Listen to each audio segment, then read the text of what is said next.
We're talking about the transmission of the New Testament text, and of course we have an English translation of that sitting in front of us most of the time. Now, one thing that we can be totally sure of, and as we go through the conversation tonight, just state it straight up front, we can now say in our day and age that with tremendous confidence, like 99 point something percent, what we have in the our version of the Greek completely corresponds to the originals as they were first written, which is quite a claim, given that the first originals were written down AD 50 through to about AD 100. But then they've reached us through a very complex process, a lot of copying, a lot of different people over time. But there's a lot of very careful scholarship, particularly over the last 200 years, that has gone into examining the texts and the manuscripts as we find more and more and more of those throughout the ancient world that really give us a tremendous amount of confidence in the preservation of the text as we have it today. There were, yes, variations that occurred as people were copying stuff out by hand. I don't know what you were like at dictation when the teacher was saying stuff up the front of the classroom, whether you always got it 100% correct. The reality is not everybody in the class did, and so too with the copying of the New Testament. However, it is the massive number of copies that enable us to scientifically, if you will, track back with extreme degree of confidence back to the originals. So we're going to have a look at that a little bit today. But bottom line, takeaway, if you're using an English translation that's sometime after 1900, preferably after about 1950, you can have a tremendous amount of confidence in the text on which that translation was based. All right, and for me, it's something which I'm interested in. It's not just a theoretical subject. You can actually go and see some of the material. Can't necessarily read it because I don't understand Greek. That very dark picture is a picture of me in the British Library in 2018.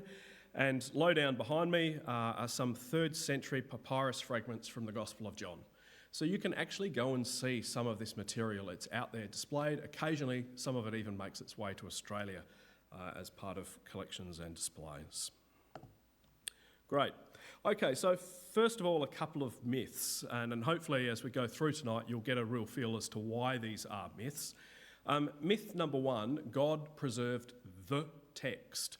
There is no one golden text that has come down through 2,000 years of time, perfectly preserved all the way. That doesn't exist. It wasn't really until the 1800s that we started to really get a grip on the amount of different fragments and manuscripts of different sorts and start to try and really critically look at what the original was. We can't say that God preserved, my Bible in particular. The reality is different communities spread out geographically through time have had versions which have had little variances in them. Nothing actually that fundamental. But there is no one golden right text. Another myth that you see around the place from time to time is that modern translations cut verses out of the Bible to support their doctrinal bias, which is hilarious because you'll find every single side of any given doctrinal position claiming that the NIV has verses chopped out to support them. Whether they're Trinitarian or not Trinitarian, both sides complain. Fundamentally, when everyone's blaming the umpire's probably got it about right. But, everyone likes to think the umpire's helping the other team. The remarkable thing is that the Greek New Testament actually comprises of about 138,000 Greek words. And over the course of nearly 2,000 years, it picked up about 2% additional words. So a tremendously low amount of additional words that it picked up over time. And a lot of them stand out and are very obvious to pick. The King James was based on very early, very excellent manuscripts. We don't get overly hit up by the King James only movement, but it's very common and quite powerful, particularly in the United States. The reality is the King James was based on 6 partial, incomplete manuscripts, and was supplemented in places by the Latin Vulgate. And there's a number of famous inclusions which are quite rightly excluded from modern versions. And the final most important myth is that we have all the answers. No, we do not. Sadly, we do not. We have 99 point something % of the answers, but there are still very few number of things where, honestly, we just don't quite know. Most of that, when I say 99%, most of the 1% is unimportant, right? It's literally unimportant, and we'll look at one or two examples of those a bit later. Sometimes they're incredibly few, but there's a couple of really difficult passages where the answer is just, we don't know. One of my favourites in that category, and it's from the Old Testament, not the New, is Malachi 2:16. The King James translates it as, "For the Lord, the God of Israel, saith, he hateth putting away." It's often used in arguments about marriage and divorce as a clobber verse to say God hates divorce.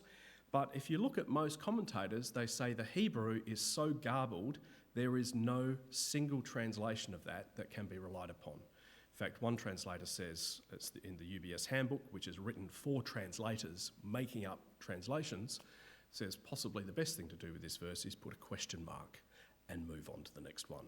So very, very few instances where that is the case, but there are a couple. We do not have every single answer. Okay, so what do we have? Well, we have some remarkably early witnesses to the text of the New Testament. And some of the earliest fragmentary evidence of the New Testament comes in the form of papyrus. Most of it, because it's papyrus, unsurprisingly, from around Egypt, where down in Alexandria there was a really large scholarly Christian presence, so a lot of manuscripts were being copied out, and we found a lot of papyrus. The earliest piece is a fragment from the Gospel of John, probably dates to 125 AD, which means realistically it's like all of 50 years after John wrote his Gospel, maybe less than that. Right? It's incredibly early witness to some of the wording. And some of the other significant papyrus are there. Some of them, like you can see, 86 leaves of Paul's writings, 50 leaves of the Gospels, little tiny fragments, a few fragments of Revelation in 325 AD. But a lot of them are sort of, within 50, 100 years of the Gospels or Paul's letters actually being prepared. And then once you've looked at the papyrus, we then we move on to the codices, which are essentially books that contain most of our Bible. So that's, again, a picture of myself at the British Library with Codex Sinaiticus. That dates to the 4th century, so in the 300s. Couple of critical ones. We actually have two that date to the mid-4th century, the 300s. Codex Vaticanus and Codex Sinaiticus. The Codex Sinaiticus was found or stolen, depending on which version of history you want. The monks at St. Catherine's Monastery down at Mount Sinai say it was stolen from their library. The intrepid archaeologist cum scoundrel who discovered it and then ended up giving it to his mate, the Tsar of Russia, says that he rescued it from being tossed into the fire. Got to the British Library, and this, I don't know if you realised, but when the communists came to power in 1917 and then the Russian Civil War, completely run out of cash, so they started selling everything that wasn't nailed down. As communists, didn't care less about this old Bible manuscript thingy, so they offered it to the British government. The British government said, we'll pay 50%, but we want the public to chip in the other 50%. And so a lot of churches actually had collections and raised the money, including the Christadelphians. So I don't know how many pages of that we can account for in terms of our donations, but we literally did help contribute to purchasing the Codex Sinaiticus, which is an incredible early version. It contains essentially all of the New Testament, contains the Old Testament in Greek, Septuagint version, and a couple of other writings beside, but very, very critical fundamental witness. Another fun fact, codexes, basically books. It was Christians who really drove the technology of books coming to the fore as opposed to scrolls. One of the suggestions is this was because Christians from a very early point were keen on proof texting and going through from one Bible passage to another, and that was a lot easier to do if you had the thing in a codex or in a book format. So whilst Christians didn't necessarily invent the book, we certainly did a lot to drive its popularity. So those of you who love the libraries and books, well, Christianity has done a lot on that front. So fundamentally, we have three lines of evidence that help us sort of get a feel, re-establish what the original text of any New Testament book was. First of all, we have those manuscripts, whether it's the papyri, which often are just fragments, sometimes full pages or several pages, and then the codices like Sinaiticus, Vaticanus, and then you have further writings that we've found and lectionaries, which are essentially like lists of favourite passages in church services. Then, of course, people very early started translating those Greek manuscripts into their own language. So you've got the Old Latin, which is fairly rough and ready stuff that was on the western side of the Roman Empire pretty early. The Vulgate was an official translation in 325, or thereabouts. 382, my apologies. And then you start seeing it getting translated for the Syrian church. And you can actually find the Peshitta, which is the official Syrian church Bible, dates, traces its lineage way back into the 3rd century. Coptic church down in Egypt, Armenian church. All of these churches have their own text, their own translation, which we can also use to sort of get information as to what the Greek may have said. And then, of course, church fathers, people who were writing letters to other churches, writing sermons, sometimes writing a whole commentary on a particular Bible book, and they would quote the passages and then say what they thought it meant. All right? There's over 1 million citations in early church fathers. So some scholars say if we actually lost all the manuscripts, lost all of those early translations, we could pretty much reconstruct the entire New Testament just from those quotations alone. Right? So it's a tremendous amount of detail. Now, sometimes those citations might be a little rough and ready because people are quoting from memory. Other times they're writing in great detail, and they'll even note, I've got a manuscript here that says this, and another one over here says this. I think the better one is. All right? So sometimes they're very careful and very detailed. So it's another important line of evidence as to what the original text said. Okay, I feel like we're flying through. If I'm speaking too fast, someone just tell me, slow down a little bit. Just conscious as to how much material I've got as well. We do need to be careful when I sort of say to you, or people might say, you hear, there's like 5,000, used to be 5,400, then it was 5,700. The last number I saw was 5,800. I don't think anyone really knows. Like, we've got thousands of fragments, manuscripts and pieces, not the church fathers and translations, actual copies of the Greek New Testament early. That's true, but of course, they're not all entire copies of the Bible, of the New Testament text. There might be just a copy of a gospel or a fragment from a gospel or Revelation or one of Paul's letters. What this chart tries to show you is the distribution of those early manuscripts by book of the Bible. And it breaks it up into the Gospels, Acts, and the Catholic letters, so Hebrews, James, Jude, and then Paul's letters, including Hebrews, and Revelation. And you can see, like in the 2nd century, so the super earliest stuff we've got a bit of Gospel, nothing really else apart from one bit of Revelation. Then once you get into the 3rd century, so this is things that start with 200, we've got a lot of Gospels, we've got a fair bit of Paul. Revelation's not really taken off as a popular thing to copy yet. I can't imagine why. And basically, you see the Gospels, we've got a lot of evidence all the way through, right? So I guess the point is just, if ever you have a conversation around this subject, the evidence is not singular. We have evidence for this passage, this chapter, this book. We don't have 5,700 copies of every single verse in the New Testament. Make sense? Yes. Good. And, same thing by chapter. So the two charts there, which you can probably hardly read at all, but it doesn't matter. I'm here to tell you the story. The chart, which is really filled in on the right there, is the chapters of John's Gospel and how many verses are covered, what percentage of the verses are covered by early manuscripts, like up into the 300s. And basically for John's Gospel, we have evidence for almost every single verse by the time you get to the end of the 300s. Mark's Gospel, strangely, we just have slightly less of. So for some reason, John's Gospel just got copied more, or those pieces were lucky for John's Gospel and they just survived. Right? Just trying to point out that there is variance in the evidence by passage, so it's not a universal. Okay, now let's get into the piece which I guess starts to drill into, so how do we have confidence in what we're looking at? And before we get too much further down, let's just talk a tiny bit about geography. The texts were copied by hand, initially by amateurs and then later on by professionals. It's not true to say that the amateurs were worse than the professionals. The evidence we have says that they were incredibly careful and they did a pretty good job. But there was a wide variety of people involved, and very quickly the text began to take on a regional flavour. Typically, manuscripts will be categorised into one of three basic geographic groups.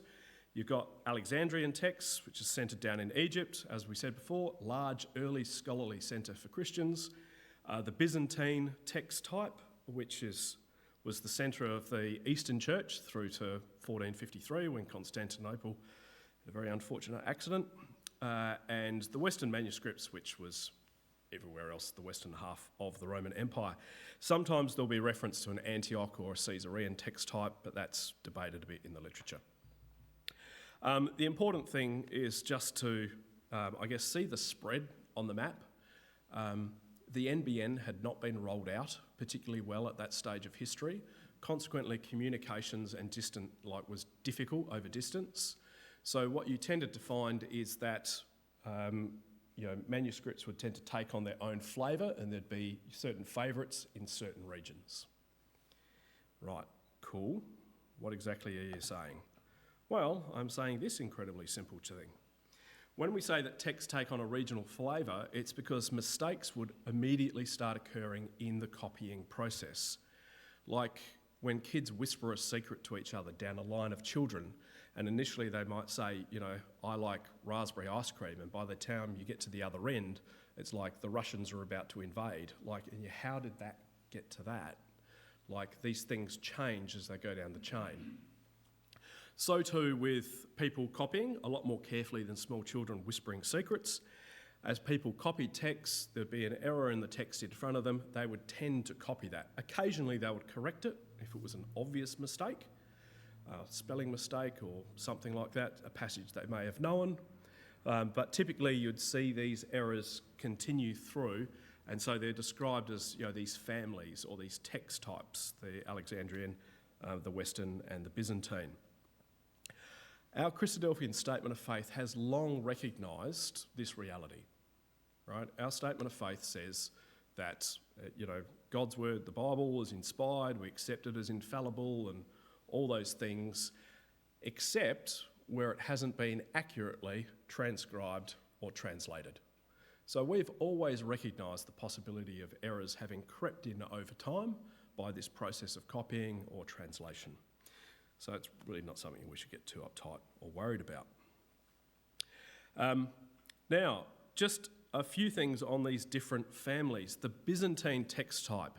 Sometimes this is referred to as the majority text. You may have heard that kicked around occasionally. It became very dominant, particularly after the 4th century. One of the reasons the Byzantine text type became quite dominant is because geopolitically, Alexandria ceased to become a Christian centre. The Muslims conquered a lot of the Mediterranean world, particularly down south.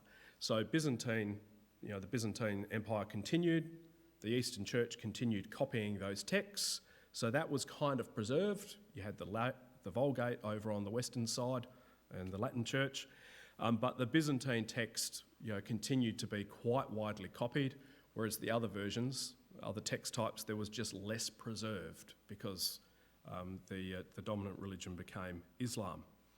And of course, in 1453, Constantinople fell just as the Reformation was really kicking off in Europe, and all these monks turn up with all these old manuscripts, and everyone's super excited and going, "You beauty, look at this treasure trove." Good response, correct response. And yes, it sort of got adopted and worked its way into the language as the majority text, and a few other little things occurred as well, which we'll talk about later. The Alexandria text type, considered the oldest, very, very reliable because it was professionally produced for the most part, and we've got some incredibly well-preserved early manuscripts, Vaticanus and Sinaiticus among those, essentially complete copies. The Western text type is characterised by being full of paraphrases and lots of insertions, so it tends to be fairly loose, by well and truly the loosest of all the families. And the loosest book in the Western text, here's a pop quiz for you. You have absolutely no basis for getting this right, but some very incredible powers of deduction. In the Western text, and the clue is in the geography, which book of the New Testament do you think is the loosest, has the most additions made to it? Have a wild stab. Possibly John? Possibly John? No, not Revelation. Acts. Why do you reckon Acts, which is Paul's record, like Luke's record of Paul, travelling through all around the place, becomes the loosest version? It's because as it went round, people gets to Ephesus, someone puts in there, and he had kebabs with mum and dad that night. And then it goes around to somewhere else, and they chop in what Paul did on the weekend with their folks. Right, so there's sort of like additional little, I'm exaggerating that a little bit, but there's essentially notes as people put a little bit of local knowledge, recollection of what Paul may have done, sort of got added into the book of Acts a bit. Right, so that's the loosest book of all in that Western tradition, because people were adding notes and appending more detail in to what they received. All right, so I guess that picture sort of gives like just some idea of the chain of transmission. Of course, the reconstruction process is far more complicated because we've got even more witnesses with church fathers and the other translations, but it gives you some idea of what we've got to look at. And again, we need to put in context as we talk about these things. Over the centuries, we're only talking about picking up an additional 2% of words, right? And we are 99% sure, plus a bit, of what we have today in our ability to detect and correct. Okay, so how do we detect and correct? How do scholars feel that they've got to the point they pretty much have the New Testament Greek nailed down near as to the original as is humanly possible to get? Well, it's a field called textual criticism, and it's all about trying to get back to the original. They do it, it's not a precise science in the sense of 1 + 1 = 2. There's judgment required, weighing the evidence. It's not always very simple. But this slide shows some of the decision-making criteria they use. No one piece of evidence is top dog. It's a matter of weighing all the different pieces of evidence together.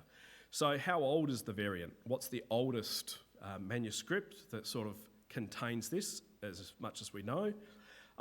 Is it the common position? What's in most of the manuscripts we have? And then, is there a variety of text families that support? So if you've got the Western and the Byzantine and the Alexandrian text types all having good witnesses, all agreeing on something, that's pretty good evidence because we know they went their separate ways fairly early. Okay. Are there historical references that help? Generally, short readings are better readings. People tend to add, not always, but they tend to add words. You think of classic sort of formulas that we know, think, say, of the baptism formula. When you go out, baptise people in the name of the Father, Son and the Holy Spirit. So then you get to another gospel and it says, I want you to go out and baptise people, and the scribe might just think, oh, they must have missed a bit, in the name of the Father, Son and the Holy Spirit, and just add that little extra gloss in there because he thinks that that's how it should go. So people tend to add, not subtract. More difficult readings tend to be more likely because, again, scribes tended to see something that looked a bit odd and think, oh, someone's made a mistake and fix it. Not always, but sometimes. And again, what best fits the context of the author, his language, his message, the flow of the book. If you were, checking a few variants and one of them said, "G'day, mate," you'd look at that and go, unlikely that Australian slang has made its way into Paul's original text. Probably incorrect. There is no example of that, by the way. Every individual manuscript has its own style, and this is, I listened to a fellow by the name of Dan Wallace. He did a series on Credo, on textual criticism, and one of the things he was saying is, as you're reading these manuscripts, you can actually get a real feel for the scribe that you're reading. So some of them, you can see someone would read 7 words at a time, and they'd write 7 words, next 7 words, next 7 words. Some would do 3 words. And you can see it in the pattern of errors. So some of them, very diligent, but you could see when they finished their day. He said because the quality of their work would start to fall off and they'd start making spelling mistakes. And then obviously they'd come in the next day, had a good cup of coffee, bit of a run in the morning, and suddenly they're back up, high accuracy, all the spelling's right. It's like, you're for real. Like, yeah, you can see as they started to get tired when it was knock-off time. So again, what they can see as they do the text is beyond me, but yes, that evidence is there. Now, panic! There's 500,000 textual variants. That's kind of true, depending on how you count it. Of course, every single time you find a new text, it's going to be different in a few ways to every single other text. So every piece of evidence you find means you found more variations. But those variations are evidence, and it helps us to track back to the original. And they work that out. Yeah, I'm not going to go into how they count that. The question, of course, is, does it matter? And to answer that, there's a couple of other questions. First, is it viable, right?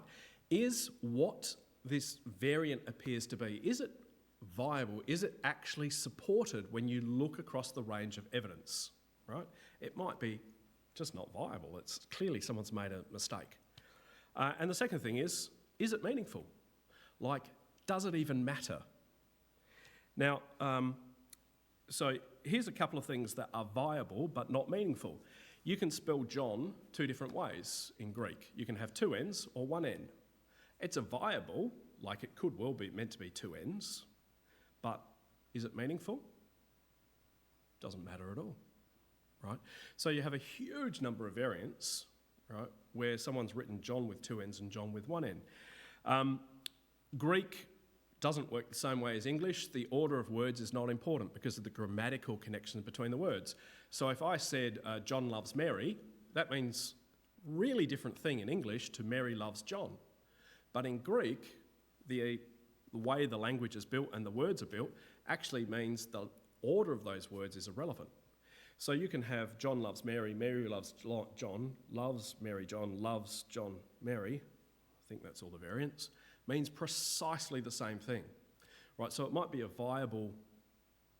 might be what was actually written, any one of those 3 orders, not meaningful, doesn't matter, okay? And then when you put in the 3 grammatical markers, which are sometimes dropped, you get up to 6 different words that could be there, 2 different spellings, you end up with over 1,000 possible ways that John loves Mary could be written in the Greek. And it makes not one iota of difference.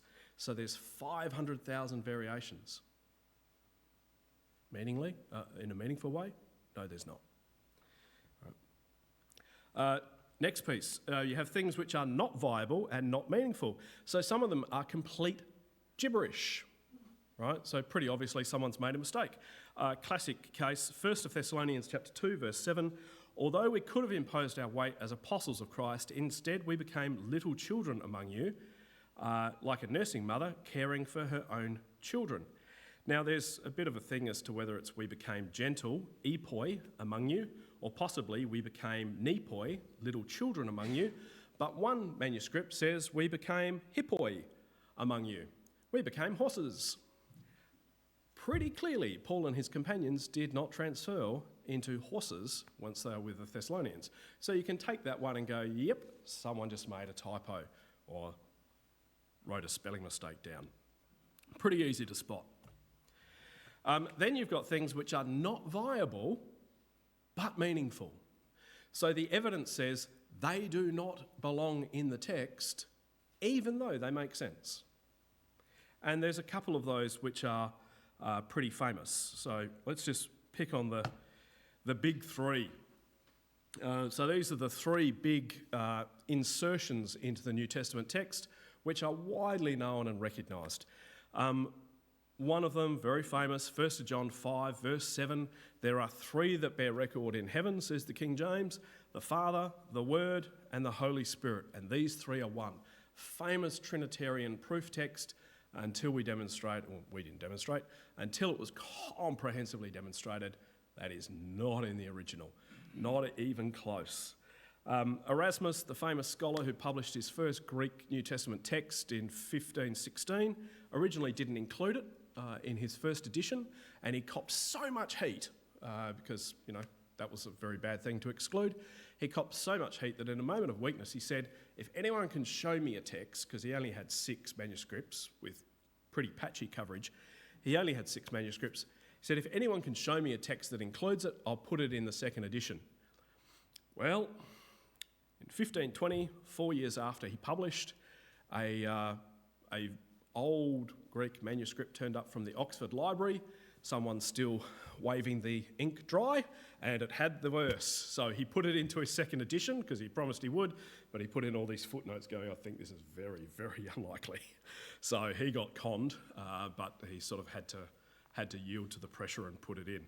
Roy was the name of the monk who committed the fraud in the Oxford Library, Oxford University. Otherwise, there is zero evidence for it. We can go all the way back. Eventually it got incorporated into the Vulgate, not initially. It seems like somebody had just made, was doing early Bible marking and had written it into their margin because there's 3 that bear witness on earth, and they thought, oh, well, there's 3 in heaven. So they wrote it there, and then someone thought that bloke made a mistake and inserted it in. So it's very easily demonstrated that is fraudulent. Erasmus's text, by the way, which had a couple of holes. Famously, he had to translate from the Vulgate, Latin, the last few verses of Revelation, into Greek and pretend that he had a manuscript to support it. Whacked in a couple of verses he didn't have any evidence for at all. But that ended up getting taken by a publisher called Stephanus, and he published it under the brilliant marketing title of Textus Receptus, the received text. Stroke of marketing genius, claiming that this was the text directly from God. Really helped sales. Pretty much formed the basis of every English version up until the revised version, until 1881, and people still think that that marketing slogan of the received text actually has something to do with God's work as opposed to a cunning marketeer. Anyway, there you go. The longer ending of Mark, the second most famous, or the second of the major inclusions, it is almost the universal conclusion of Bible scholars today that the Gospel of Mark ends, chapter 16, verse 8, and most contemporary translations might include the verses, but will put them in brackets and footnote it to tell you. Often scribes used to put footnotes in and note that this was unusual, or even put an obelix in the margin to note the dubious nature. And there's 2 different versions of the ending of Mark that were floating around in the manuscripts. As Bible scholars, when we have a look and read through, if you look again at that longer ending of Mark with this might not actually be in there, it sort of resolves 2 big things that have always been problematic for me. First of all, it doesn't match the other gospel accounts of the actions and the actions of Jesus post-resurrection. Like, it just contradicts the road to Emmaus testimony and stuff completely. And the other piece is it has that great verse in there about go and baptise everybody, drink poisons, handle poisonous snakes, you'll be fine, which of course is not what we tend to do today. So anyway, but as I said, it's almost the universal conclusion of Bible scholars that is not original. And the final major meaningful but not viable, i.e. not original, is what I refer to and other people refer to as people's favourite part of the Bible that's not in the Bible, which is the pericopal story, adultery, the story of the woman who was caught in adultery. And again, most modern translations will footnote and say, hey, this is probably not there, if they include it at all. It is The evidence against it is overwhelming. It's excluded from every single important codex and fragment. It doesn't exist in the Syriac or the Armenian, and it's not mentioned by a church father until the 12th century. And early fathers actually mentioned this story was floating around, but was not in the good versions, in the good manuscripts. And apparently the vocab's different and all the rest of it, but I can't comment on that. Some commentators soften the blow if you're looking for an easy out because you love this story and it's your favourite. Some commentators take what I think is a very soft option and say, it's not an authentic part of the gospel, but it might be an authentic memory of the community that's been appended into the gospel. But I'm, here to see what inspiration had to say, not what people remembered. So for me, it isn't means it isn't. So sorry. It's my dad's favourite passage of the Bible. Oh well. Then we have our final box, which is things that are viable. There's good evidence for them, and they appear to be meaningful. They're not gibberish. Now, this is an incredibly small number of the variants, 500,000 textual variants. Wallace puts the number of viable and meaningful variances at under 1%, right? Under 1%, which is how I sort of say 99 plus a bit is our level of certainty. Let's drill on that, because 1% of 500,000 is still 5,000, right? Still a big number. Not comfortable with that. Okay, cool. Let's get a fraction more comfortable. Here is a variance which is viable and meaningful, and I suspect it's not going to change anyone's life. Romans chapter 5, verse 1. In the NET, it reads, "Therefore, since we have been declared righteous by faith, we have peace with God through our Lord Jesus Christ."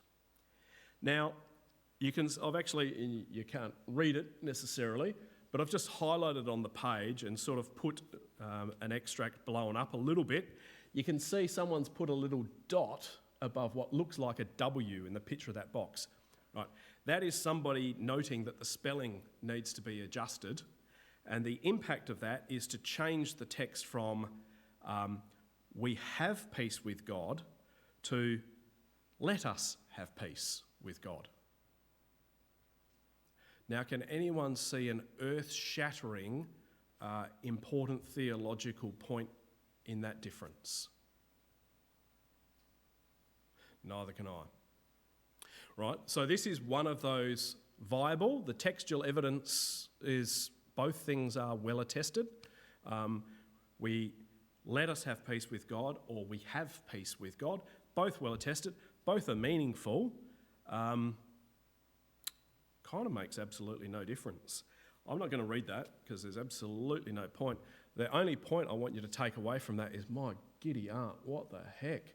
Okay, well, that is all the notes in the NET version on this particular variant. Certainly not going to read it. But just by looking at that, you can see there's an awful lot of discussion. Is it this way? Is it that way? Whoa, we're not quite sure.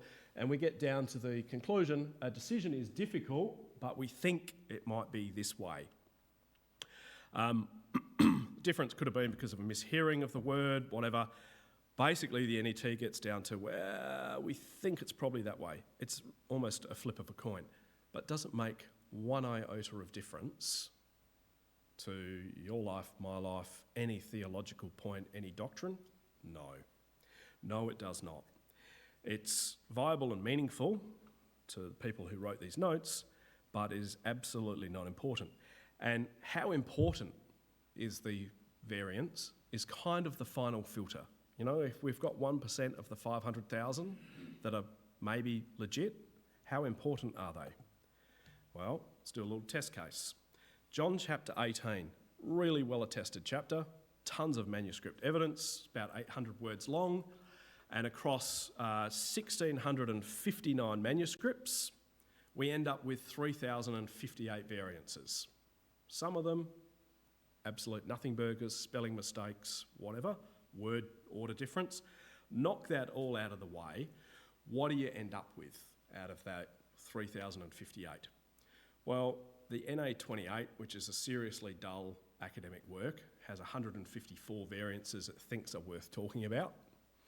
The USB commentary, which is designed for translators, so people literally use that to create a new English translation or whatever language they want to put the text into. It has 10 variations it thinks are worth talking about out of 3,058. Yeah, okay, so there's 10 things I need to worry about in John 18. Well, that's 0.3%. But again, of that 0.3%, what of that actually matters? If you have the NIT, the ESV, the NIV, NRSV, they have 0 footnotes about any of those variances, because the reality is, outside of a translator, none of them matter in the slightest. Right? None of them matter. So you can break down all of these variances and get down to, okay, here's viable and potentially meaningful, 1%. Here's stuff that makes it through to the filter to be thought about by a translator, 0.3%. What actually matters when you get down to you and me and, reasonably serious translations that footnote issues, like the Romans 5 one that was up before? 0. And in all but a handful of locations, that's the reality. We are 99.9% certain of the entirety of the New Testament once you take out those 3 specific incidents in 1st of John, end of Mark, and John 7. There is scant real debate about the preservation of the text today. So what does that mean for your English Bible? Well, basically, if you have a reputable, modern translation, you essentially have something which is built on an incredibly solid foundation Greek text. Essentially, it's as good as we could possibly hope to have if we were living in the first generation of Christians. Of course, it does depend a little bit on the age of your translation.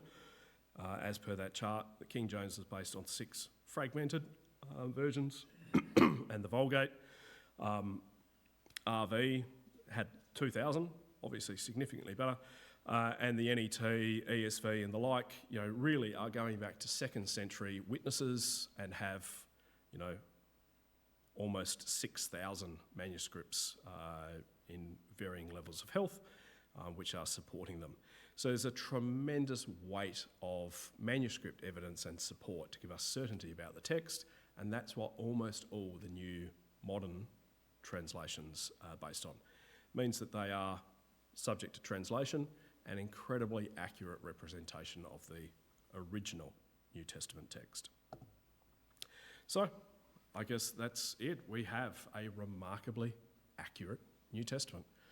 To think that something that was written 2,000 years ago that's been repeatedly copied and passed down, we can have so much confidence about it, is quite remarkable. And yes, additions and errors have crept in, incredibly negligible. And thanks to the work of archaeologists and various scientists and scholars in different fields, over the last 200 years, we now have even more confidence, really, than any generation's ever been able to have in the veracity and the preservation of the Bibles that we have in our laps. And I guess the key piece, the variances which do remain unresolved, which are but a handful.